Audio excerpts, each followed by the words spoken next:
Greetings and welcome to the Power of Vintage. In today's episode, I'm going to actually go over the Gotek.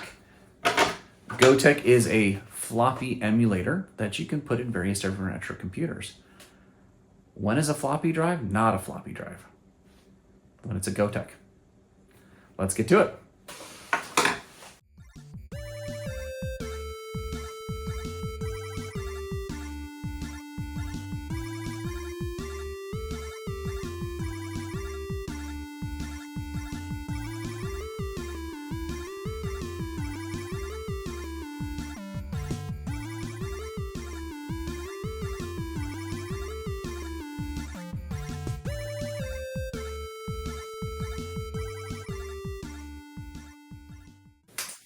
All right, so talk a little about the Gotek here. I've already taken out of this shell because, to be frank, the shell is fantastic if you're using in a conventional type of computer, but in general, this doesn't. I don't use this with any Amigas that I've had in the past or Ataris because this doesn't work.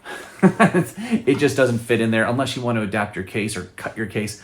I don't want to do that. So instead, I actually 3D print a mount bracket, something like this, that allows me to simply insert it into the Atari STe in this case, or Amiga, or whatever computer I'm looking at, and not have to modify the case at all. I don't like to do that. But what is this here and why do we do this? So a Gotek is literally a floppy drive emulator. They're used in a lot of different areas. They actually are used, my understanding is that they're used in various different machinery, not necessarily modern machinery, but I think sewing machines. There's some weird kind of sewing machines and patterning machines that use these. There are also some various different synthesizers that you can use these in as well. But for the most part, where I've used them myself is in retro computing. These do a great job, like I said, of emulating a floppy disk drive. They're not any faster than a floppy disk drive. They're just as fast or just as slow, however you want to put it. And to be fair, they get rid of that nice tactile feeling of taking a floppy drive and sticking it in the floppy drive, taking the floppy disk, sticking it in the floppy drive and feeling that ka-thunk, and then hearing the sounds that a floppy drive makes as it's reading the floppy disk. You lose out on that. But what you do gain is you do gain a lot of flexibility. You can have thousands of disk images on one flash drive. And that flash drive, you can access in many different ways and actually be able to load up any floppy disk you ever want. And there's some ways in which you can organize them and actually access them in a fairly simple way. That's part of the reason why I like to have a rotary encoder as opposed to just the simple click buttons that you have here. What I also do, and I'll walk through the process of, is how to flash the firmware on these to a flash floppy firmware. Flash floppy allows you to use some of the typical retro disk images that exist, .st files, .adf files, .hfe files, etc. That allows you to do that and be able to read them in a very simple way. So, and these are readily available in various different sources online. So you can have access to those. There are also ways in which you can take those files and a Gotek and copy to physical media. That's something that you can do. It's not something that is the best way to do it. Honestly, a grease weasel is much better. Or simply using, and in the case of an Amiga, using an Amiga 1200 or 600, where you take the PCMCIA card, put the files on ADF files on there, and then copy from there. But this is a method that can be used. Why do I like to use these with computers that I refurbish and sell? Number one, a lot of folks don't have access to physical floppy disk drives or floppy disk media. And the steps to make them and write them yourselves, I would say is a little more advanced than simply downloading a file onto a flash drive, plugging it in and accessing it there. This helps to get people up to speed quicker so that they can actually use the software faster. Now, I would expect most people may eventually graduate to actually using floppy disks again, for the nostalgia feel, right? This is fine in order to get the media useful and usable. it lacks some of the nostalgia. That's at least for me, it does. Like I said, I enjoy using them. I think they're fantastic. It's a fantastic tool.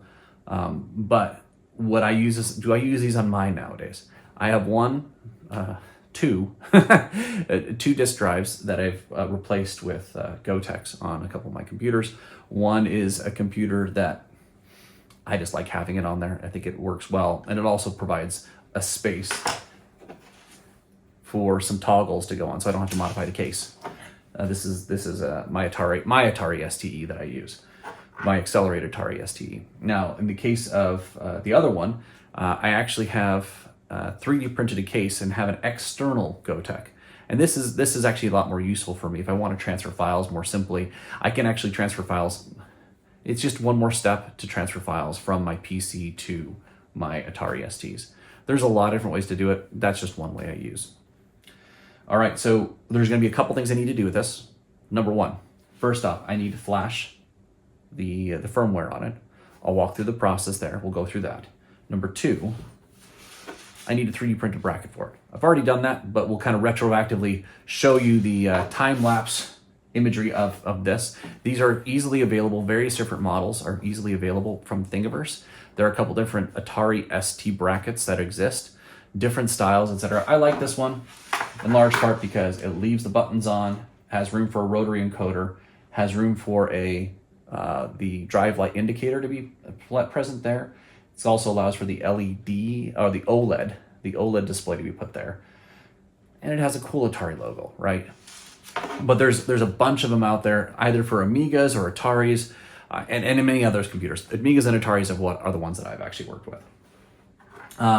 That's okay. So we got the firmware. We've got the bracket. There's a couple other things. So in order to attach this guy here, this is called a rotary encoder. This allows you to move more rapidly through the images than the single button pushes. There is, and I'll show you this a little bit. So there are some pin headers that I added onto this as well, and I'll show you the video of that process when I added those. And then lastly, installing the OLED display, removing this simple LCD numeric slot indicator to an OLED that actually tells you some information about the disk image that you're actually going to be loading, or that's selected effectively. And then lastly, installing it into the 1040 STe that I will be rehoming in the future. All right, let's get through all those steps. All right, this is an artery microcontroller for this guy. We'll just pop him out of here.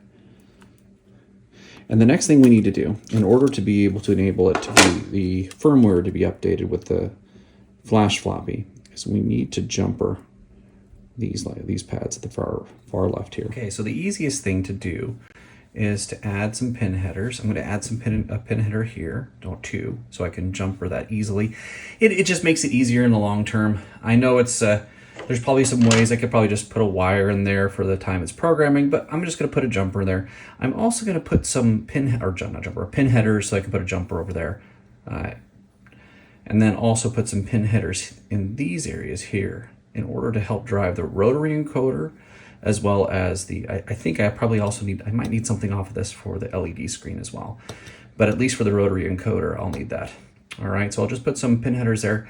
I'm just gonna put three and three, just to make sure it's simple and easy. All right, nice and good. Let's start by opening up those holes, desoldering that area there.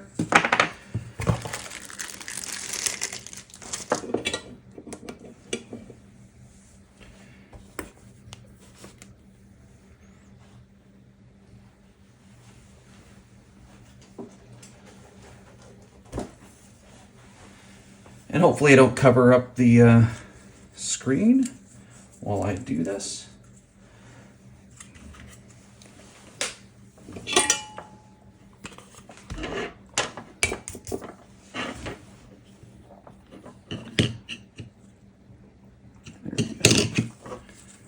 There we go. Can you see me doing this?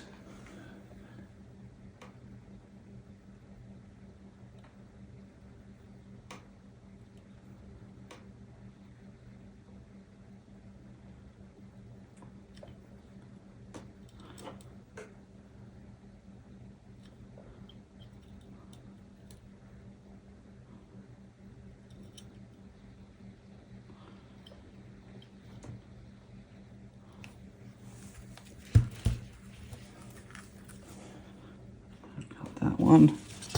Just make sure I got them all. One is not being cooperative. Just add a little more solder to it and do a reset.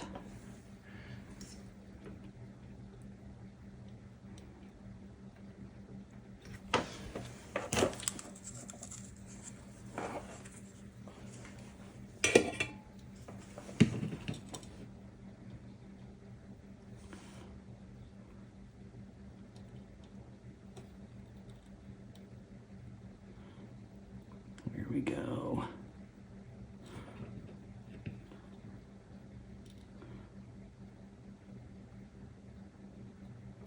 There we are. Perfect. So what I'm going to do is I'm actually going to solder them from this side, because when it's in an Atari ST, it actually sits in like this in the Atari ST. So having the pin headers up this direction makes it easier to connect to the rotary encoder rather than going underneath. All right.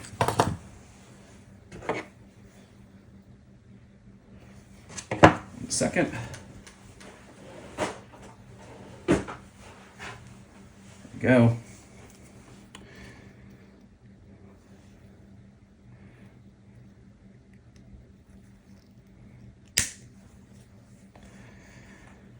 Two and then 3 by 3 and 3.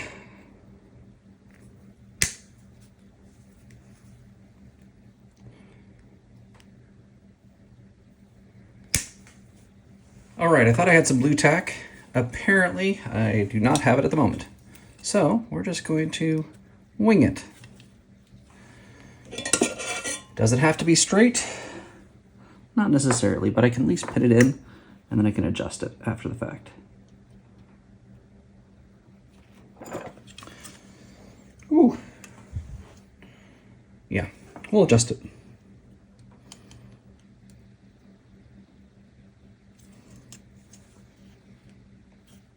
Much better.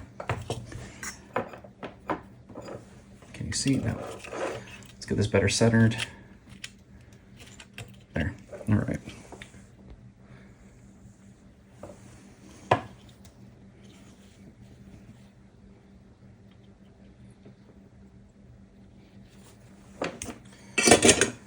There we go.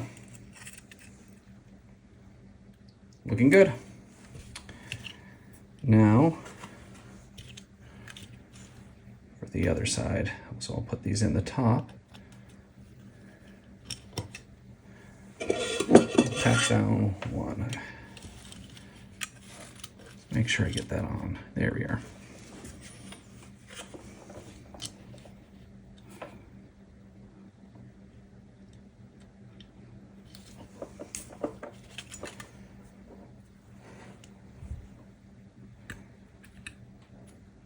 There we go. Not bad. Pretty good. Tacked it in pretty nice.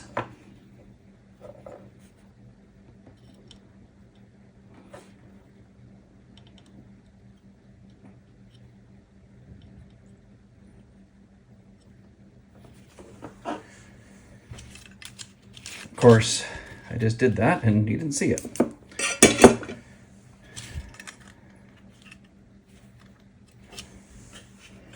And we'll get the last of these guys in.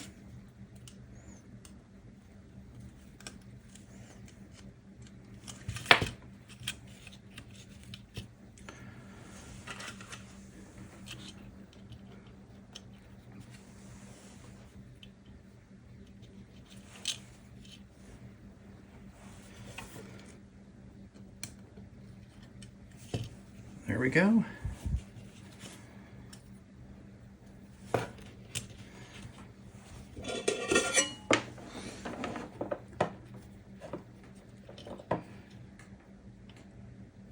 Can you see it? Nope, of course.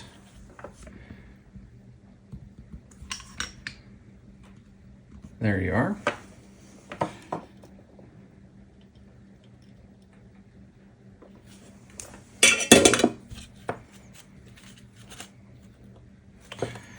As you can see, this one is off. So we'll just adjust it. Can you see me adjusting it now?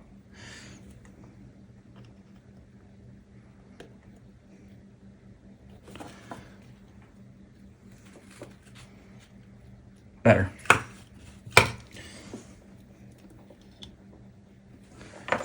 There we go. There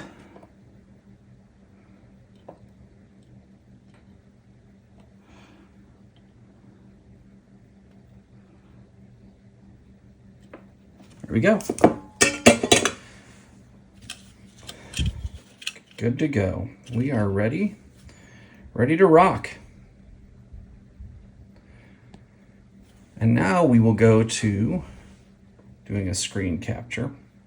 I'll show you where to get the flash floppy firmware, how to connect to this guy, and then we'll go from that point. Maybe you'll want to see me use a little Q-tip scrubbing. We'll do that real quick.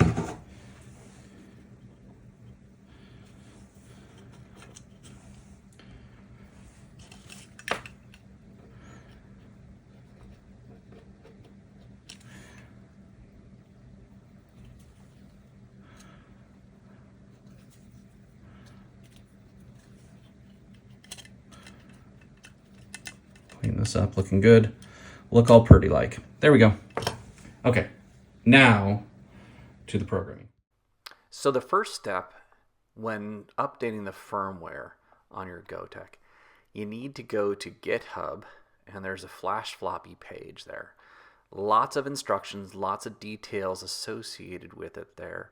Go there, follow those instructions, read those instructions. They are excellent.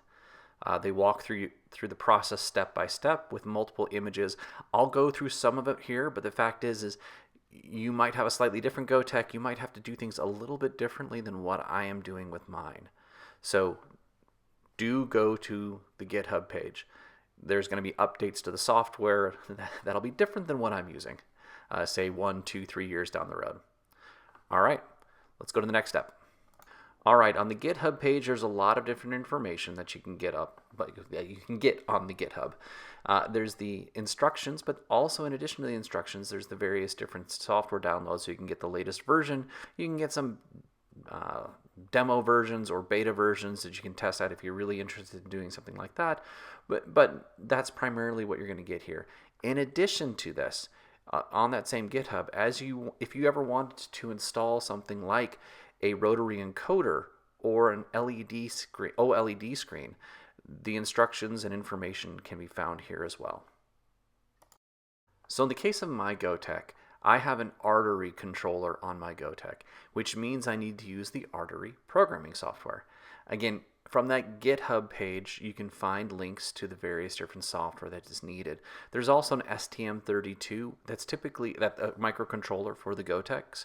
Those are typically older versions of Gotek's. You might still find some, and so the programming software is also available there as well.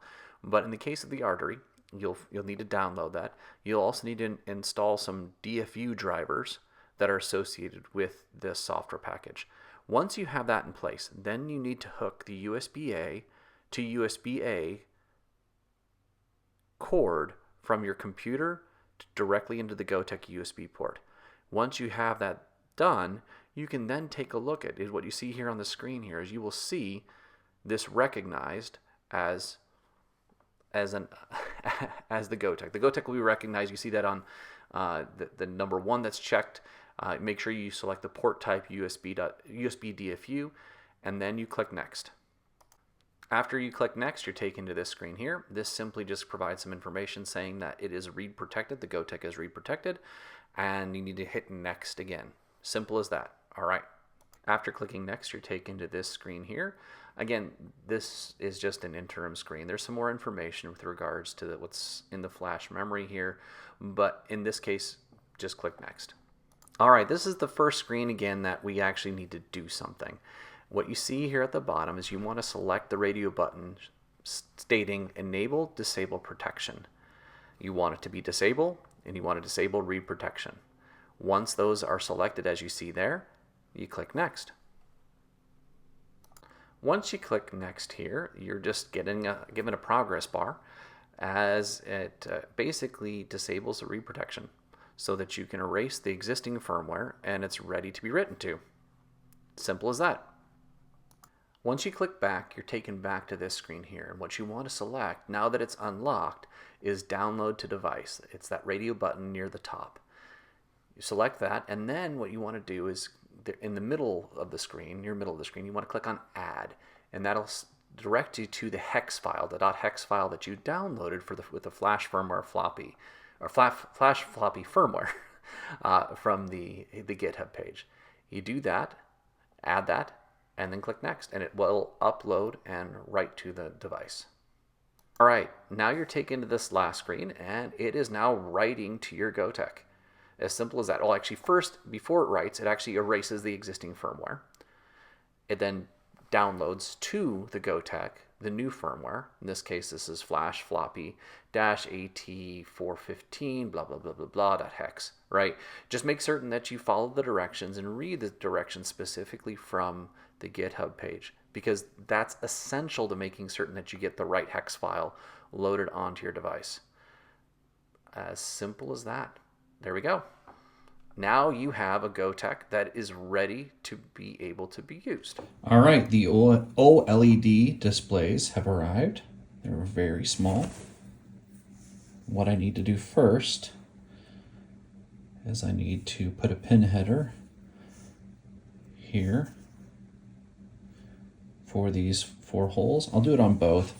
I don't need both today, but you never can tell when you'll need another one. Where are my pin headers? They're somewhere around here. I just had them. 1 second. Oh, there they are.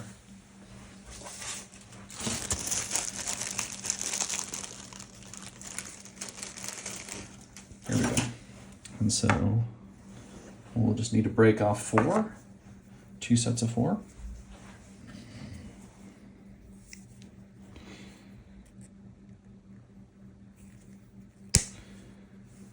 First 4. Second 4. And then we will just need to solder these guys in. We'll just tap one of them just like we did with the other parts on the Gotek.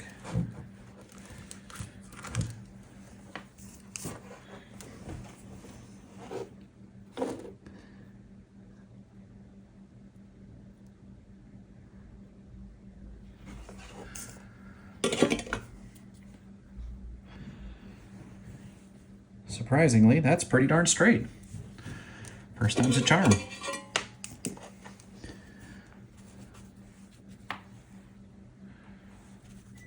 Flip you over. There we go.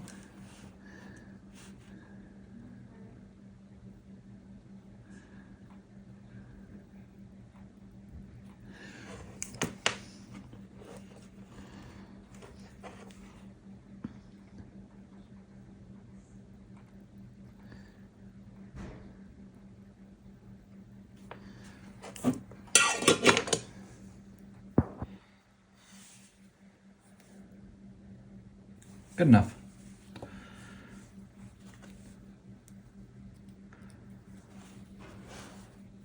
Next one.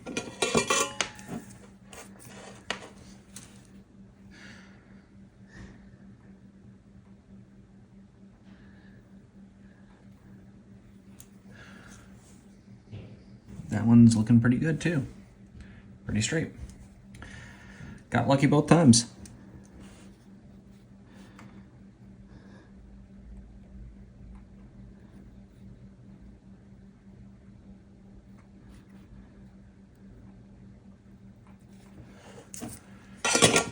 There we go.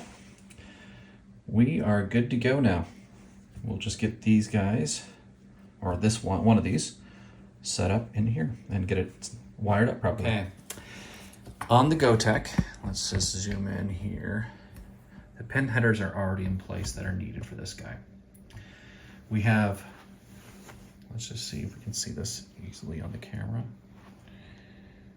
We have ground, VCC, SCL, and SDA. SDA is the furthest back pin here. So we'll make SDA white.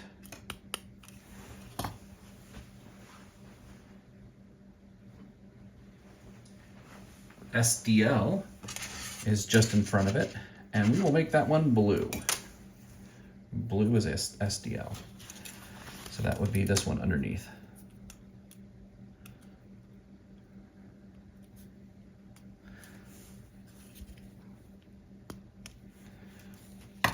Then in the back, we have this back one here is ground, and the one up front is VC voltage, 5 volts.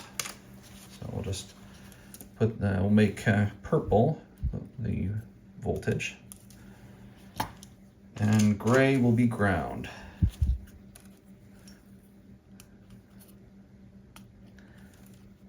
All right, so what we can do now is let's just take a look at this guy.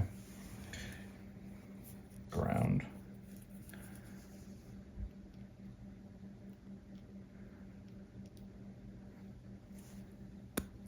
Ground.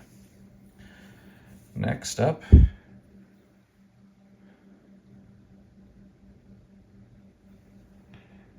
is voltage, which is purple.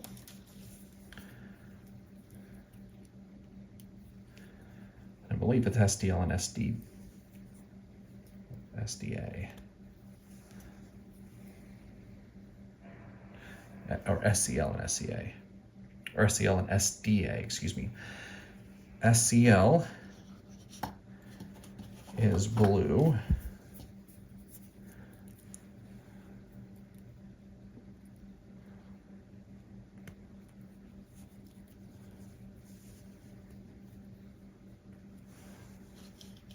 And SDA is white.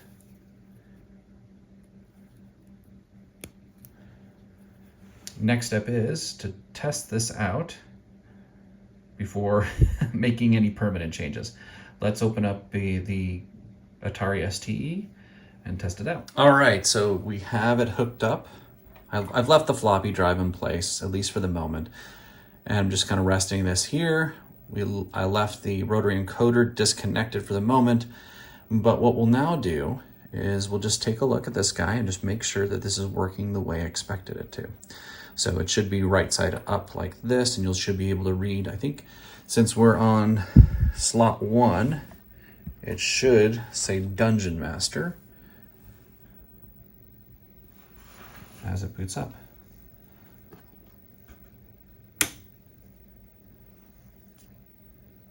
And it's doing exactly what I expected to.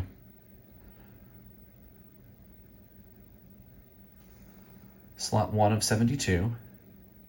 It's highlighting which track it's currently reading. So now it's accessing different tracks and different sides. There we go. As it boots up.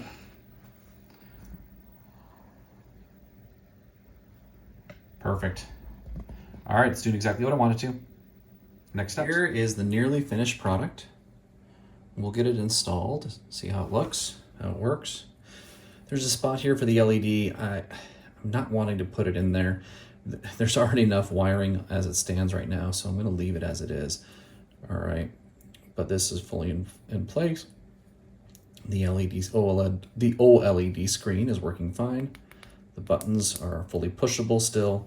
So, and it's looking good. All right. It's prepped to install. I've already tried threading the holes on it, so it should go in relatively simply. All right, let's get it installed. See if we can't get it to fit. All right, it's installed in the case. Now comes the fun part, and probably, I hopefully did enough sanding on it to begin with to make sure that I don't have too much conflict in the fit between this slot and the mount.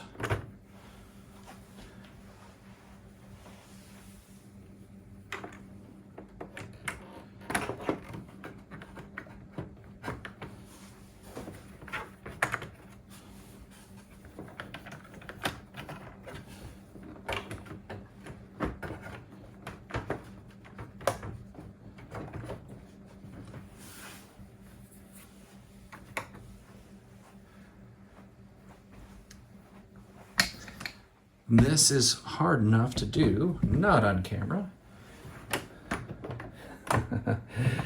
We'll figure this out, see if I can't get it to work.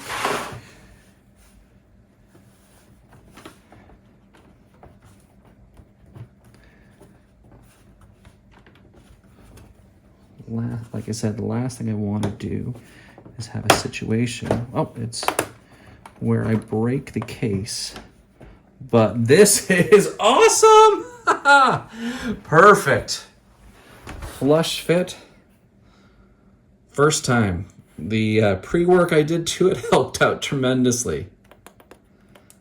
Buttons still are flexible. I'm not going to screw it in just yet completely. Let's put the USB drive here.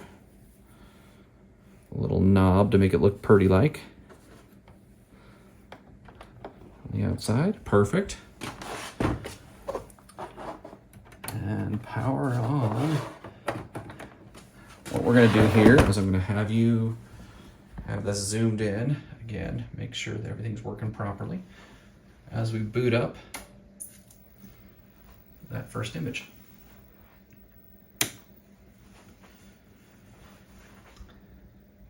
And we are golden. Woo!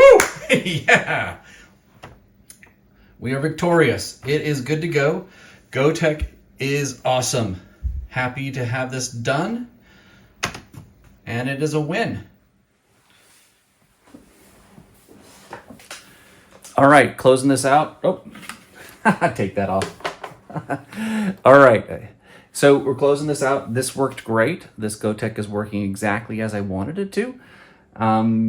Like I said, it's a great solution that helps folks to be able to get images onto these computers so they can actually run the software they need to. Boop, boop, boop, boop, boop. Lovely. And provides that kind of capability that you otherwise may have some difficulty being able to get software for these computers. All right. Thank you so much for watching. Like and subscribe if you enjoy this kind of content. Like I said, I will be also building up a hard drive for this computer in the future, as I get it prepared. Thank you very much. Bye.